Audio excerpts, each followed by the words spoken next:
ఈరోజు రాష్ట్ర వ్యాప్తంగా 6,000 మంది సర్పంచ్లను ఈ ప్రభుత్వం అరెస్ట్ చేయడం జరిగింది.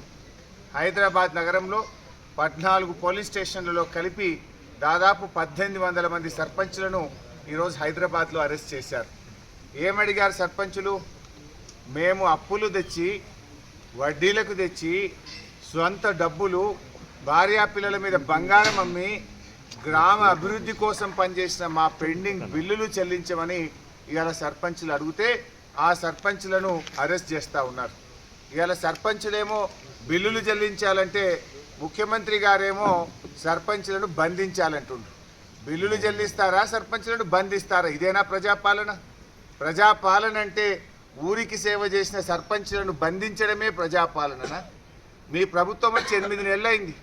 8 నెలల్లో ప్రజాపాలనలో తెలంగాణ పల్లెలకు చోటు లేదా అని నేను అడుగుతా ఉన్నా.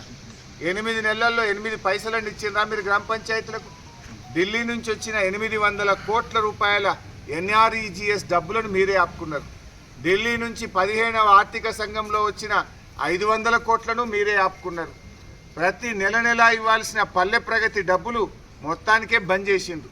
అంటే ₹1 కూడా ఇయ్యక ఇవాళ ఊర్ల పన్ను పోతే బుగ్గలేసే పరిస్థితి లేదు, బ్లీచింగ్ పౌడర్కి పైసలు లేవు, గడ్డి మందు కొట్టే పరిస్థితి లేదు, చెత్త ఎత్తే ట్రాక్టర్ల డీజిల్ పోసే పరిస్థితి లేదు.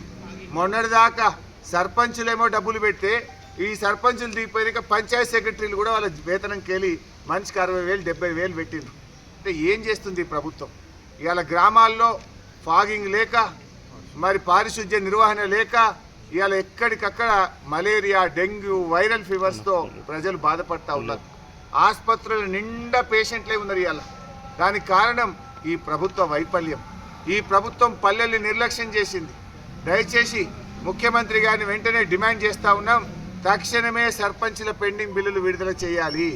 కొత్త గ్రామ పంచాయతీలకు ఎన్నికలు జరిగేలోపు, మరి కొత్త సర్పంచులు వచ్చేలోపు పాత సర్పంచుల పెండింగ్ బిల్లులు తక్షణమే విడుదల చేయాలని చెప్పి మేము డిమాండ్ చేస్తూ ఉన్నాం. ఈరోజు అసెంబ్లీలో కూడా మా నాయకులు పల్లా రాజేశ్వర రెడ్డి గారు రాష్ట్ర వ్యాప్తంగా సర్పంచుల అరెస్టులను తీవ్రంగా ఖండిస్తూ తక్షణమే బిల్లులు విడుదల చేయాలని చెప్పి ఉప ముఖ్యమంత్రి గారిని సభలో గట్టిగా నిలదీశాం. రాబోయే రోజుల్లో కూడా పెండింగ్ బిల్లులు చెల్లించేదాకా కూడా ఈ ప్రభుత్వం వెంటబడతాం.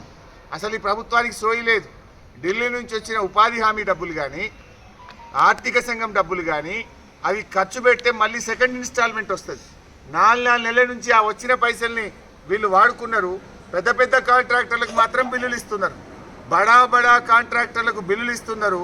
గ్రామాల్లో 5 లక్షలు 10 లక్షలు 20 లక్షలు పనిచేసిన చిన్న కాంట్రాక్టర్లకు సర్పంచ్ రైతులు రావడం లేదు. అంటే మీకు ఏం కావాలి? పెద్ద కాంట్రాక్టర్లు అయితే మీకు ఇంటి దగ్గర వచ్చి కలుస్తారేమో. పాపం మా సర్పంచులు, గ్రామాల్లో ఉండే బుడ్డ కాంట్రాక్టర్లు, గ్రామం కోసం పనిచేసినటువంటి వాళ్ళు, ఊరి కోసం పనిచేసినటువంటి వాళ్ళు ఇవాళ రోడ్డున పడాల్సిన పరిస్థితి తెచ్చింది. ఇవాళ పోలీస్ స్టేషన్లలో ఉండాల్సిన పరిస్థితి తెచ్చింది. ఇది నిజంగా సిగ్గుపడాలి కాంగ్రెస్ పార్టీ. తక్షణమే ఇప్పటికైనా మేలుగొల్కొని సోయి తెచ్చుకొని సర్పంచుల పెండింగ్ బిల్లులు విడుదల చేయాలని చెప్పి డిమాండ్ చేస్తున్నాం.